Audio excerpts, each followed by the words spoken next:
থামেন থামেন।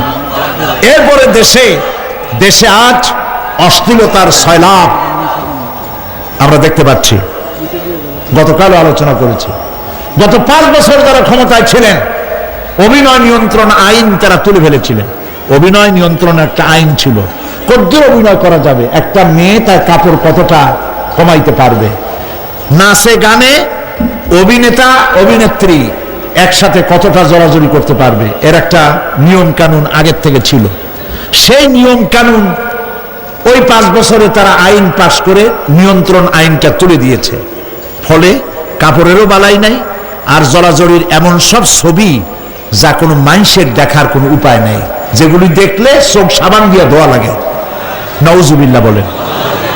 Bangladesh supreme court বর্তমান সরকারের আমলে বাংলাদেশ সুপ্রিম কোর্ট সুমোটো আইন জারি করেছে, যে সমস্ত অশ্লীল ছবি করা যাবে না, অশ্লীল